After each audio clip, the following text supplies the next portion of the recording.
తెలుగువారి number 1 choice Telugu matrimony.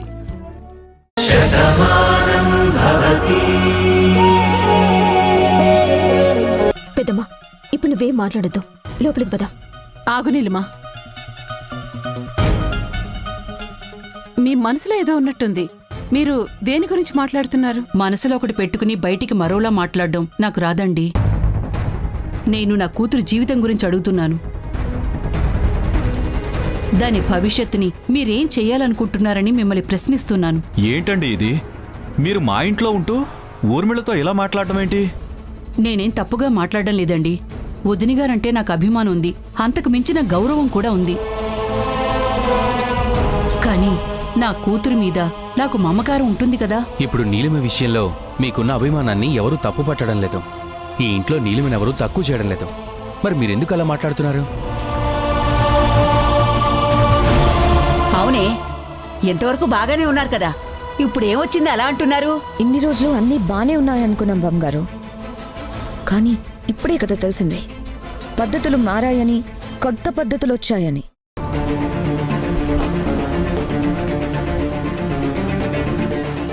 ఏంటి స్నేహ, మీ అమ్మగారే అనుకుంటే నువ్వు కూడా అలాగే మాట్లాడుతున్నావు?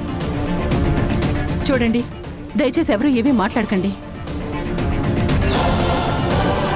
నాకు సమాధానం ఈవిడ చెప్తారు. మీరు చెప్పండి, మీరు ఏమనుకుంటున్నారు, ఏం అడగాలనుకుంటున్నారు? చూడండి, నేను నా కూతురు గురించి ఆలోచిస్తున్నాను. దాని భవిష్యత్తు బావుండాలని కోరుకుంటున్నాను. ఇప్పుడు మీ కోడలు మీ ఇంటికొస్తోంది. తనలా తిరిగి రావటం మాకు సంతోషమే. కానీ దానివల్ల నా కూతురు జీవితం ప్రశ్నార్థకం అయిపోకూడదు కదా. ప్రశ్నార్థకం ఎందుకు అవుతుంది? నీకేమైనా పిచ్చా? నీలిమకి ఇంట్లో పెళ్లి జరిపించిందే మేము. కార్తీక్ జీవితంలో నీలిమ ఉండాలని కోరుకున్నదే మేము. ఇప్పుడు భాను ఇలా తిరిగొచ్చిందన్న ఆనందంలో మేముంటే, ఇప్పుడు నీలిమకి ఏదో అయిపోయినట్టు నువ్వెందుకు ఇలా నిందలు వేస్తున్నావు? ఎందుకు ఇలా దిక్కుమాలిన మాటలు మాట్లాడుతున్నావు? ఏంటండి నా కూతురికి జరిగే న్యాయం? ఇప్పుడు నా కూతురికి అన్యాయం జరిగింది. మీరందరూ హాస్పిటల్లో ఏ నిర్ణయం తీసుకున్నారు? అదే, ఆ భానుకి ఈ పెళ్లి జరిగిన విషయాన్ని చెప్పొద్దని మీరు చెప్పారంట కదా. నీలిమ ఇంట్లో ఒక మనిషిలాగే ఉంటుంది కానీ కార్తీక్ భార్య అని తెలియకూడదన్నారంట కదా. ఇంతకన్నా అన్యాయం ఇంకేమన్నా ఉంటుందా? ఈ విషయం మీకు చెప్పిన నీలిమ ఆ నిర్ణయం మేము ఎందుకు తీసుకున్నామో మీకు చెప్పలేదా? ఇప్పుడు భాను పరిస్థితి ఎలా ఉందో మీకు తెలుసా?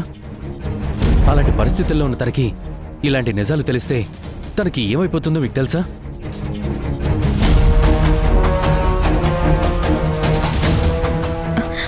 మా భానుకి ఎలాంటి షాకింగ్ న్యూస్ తెలియకూడదని డాక్టర్ మాతో చెప్పారు. తనకింతకన్నా పెద్ద షాకింగ్ న్యూస్ ఇంకే ఉంటుంది. అందుకే ఈ నిజాన్ని దాచాలి అనుకున్నాము. మేమేం రహస్యంగా ఉంచలేదు. నీలిమకు కూడా ఈ విషయం చెప్పాం. తను కూడా ఒప్పుకుంది. చూడమ్మా, నాకు నీలిమ పరాయి మనిషి కాదు. నేను దత్తత తీసుకున్న నా కూతురు. ఒక కూతురు ఆనందం కోసం ఇంకొక కూతురు నేడిపించాలని ఏ తండ్రైనా అనుకుంటాడా చెప్పండి? ఇద్దరు కూతుళ్ళు బాగుండాలని నేను కోరుకుంటాను. కానీ ఇప్పుడు భాను ఒక పసిపిల్లతో సమానం. తనకేదైనా గట్టి సంఘటన తెలిస్తే తన ప్రాణాలకే ప్రమాదమని డాక్టర్లు చెబుతున్నారు. అందుకే మనమంతా ఈ నిజాన్ని దాచాలని అనుకుంటున్నాం.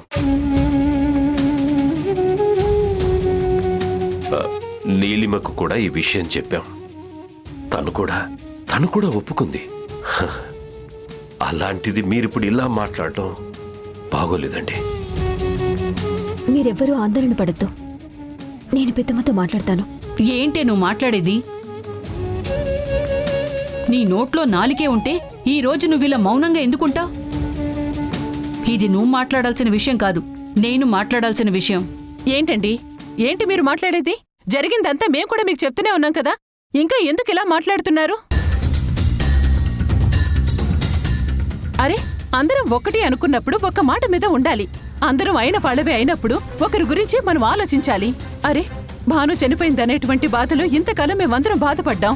అలాంటిది నా కోడలి ఈరోజు ఇంటికి తిరిగి వస్తుంది. మళ్ళీ నా ఇంటికి కళొస్తుందని చెప్పి మేమందరూ ఆనందంగా ఉంటే మీరేంటండి ఇలా గొడవ పెడుతున్నారు? చూడండి, మీ ఆనందాన్ని చెడగొట్టాలని నేనేమీ అనుకోవడం లేదు. మరిప్పుడు నువ్వు చేస్తున్న పనేంటి? పెడుతున్న గొడవలేంటి? బోడిగుండికి మోకాలికి ముడిపెట్టినట్టు నీలిమ జీవితాన్ని మేమేదో నట్టెట్లో ముంచేసినట్టు మాట్లాడుతున్నావు కదా, దాని అర్థం ఏమనుకోవాలి? చూడు, ఈ ఇంటికి మంచి చేయడమే తెలుసు, చెడు చేయడం చేత కాదు. మీరు నీలిమ బంధువులని మిమ్మల్ని ఇంట్లో పెట్టుకుంటే ఇప్పుడు మీరిలా రాబందులా పీక్కు తినడం ఏమైనా భావ్యంగా ఉందా? అంటే ఏంటి బామ్గారు మీ ఉద్దేశం? తప్పంతా మాదే అని అంటున్నారా? మరి ఇంకెవరిది? మీ అమ్మ ఎలా మాట్లాడుతుందో నీకు అర్థం కావడం లేదా? నేనేమీ తప్పుగా మాట్లాడడం లేదండి. నీలిమని నా కడుపును మొయ్యకపోయినా, తను నా పేగు పంచుకు పుట్టకపోయినా తను నా కూతురే. అలాంటి నా కూతురు బాధపడకూడదని నేను అనుకుంటున్నాను. అంతవరకెందుకు? నేను ఊర్మిళాదేవి గారిని అడుగుతున్నాను. నీలిమకొచ్చిన పరిస్థితి మీ చాందినీకొస్తే మీరేం సమాధానం చెప్తారండి? ఏం మాటమ్మది? అలాగే చాందినికి సంబంధించిన వాళ్ళు ఎవరో ఇంటికి తిరిగొస్తున్నారని ఆ అమ్మాయిని ఇంటికి కోడలే కాదు అనమంటే మీరు ఊరుకుంటారా? పార్థుని ఆ మాట చెప్పమంటే చాందిని సహిస్తుందా? దానికి సమాధానం చెప్పండి. చూడండి, మాటలు మర్యాదగా రానివ్వండి. మీరు ఏ ఇంట్లో నిలబడి ఎవరి గురించి మాట్లాడుతున్నారో మీకు అర్థమవుతుందా? చూడండి, మీ నీడలో బ్రతుకుతున్నాం, మీ ఉప్పు తింటున్నాం, మీ మీద మాకు గౌరవం ఉంది, మీ మీద మాకు కృతజ్ఞత కూడా ఉంది. కాని నా కూతురు మీద నాకు మమకారం ఉంది. తల్లిగా నేను నా కూతురు గురించి ఆలోచించడంలో తప్పులేదనుకుంటాను. దాని మెడలో మీ కొడుకు కట్టిన తాళుంది, దాని కాళ్లకి మీ కొడుకు పెట్టిన మెట్టెలున్నాయి. మీ కొడుకుతో 7 అడుగులు ఈ నట్టింట్లో నడిచింది. ఇప్పుడలాంటి నా కూతురికి పెళ్లి జరగలేదు అని మీరందరూ చెప్తానంటున్నారు. అప్పుడు నా కూతురు మానసికంగా ఎంత నలిగిపోతుంది? తన పరిస్థితి ఏమవుతుంది? భర్త ఉన్నా సరే తను ఒంటరిగానే బ్రతుకుతుంది. చివరికి పెళ్ళయిందని బయటికి చెప్పుకునే ఆస్కారం లేకుండా చేస్తారని అంటున్నారు. ఇది న్యాయమేనా? ఇది ధర్మమేనా?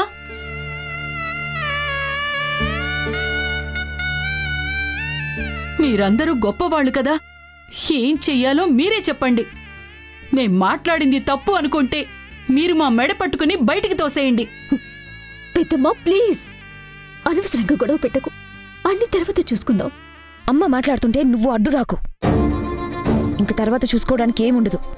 ఏడవడానికి విడిపోయిన బతుకు మాత్రమే ఉంటుంది. నువ్వు ఆగు. మంచి మాట చెప్పావు. చూడండి వదిని గారు, మీరంటే నాకు చాలా గౌరవం ఉంది. కాని నా బాధని మీరు అర్థం చేసుకోండి. మీరు కూడా ఒక తల్లి, అందుకే మిమ్మల్ని కొంచెం ఆలోచించమని అంటున్నాను. ఈ తల్లి బాధేంటో నా స్థానంలో ఉండి ఆలోచిస్తే మీకు అర్థమవుతుంది. ఇప్పుడు నా కూతురు బ్రతికేంటి, దాని భవిష్యత్తేంటి, దాని జీవితం ఏంటి, దానికి ఏం సమాధానం చెప్తారండి? పెళ్ళైన ఆడపిల్లకి పెళ్లి కాలేదు అని చెప్పుకోవాలి అంటే, అందరి ముందు తనలా నటించాలి అంటే నా కూతురు ఎంత నరకాన్ని అనుభవించాలో అది మీకు అర్థమవుతోందా? ఇక చాలు, ఇక చాలు, ఇక చాలు.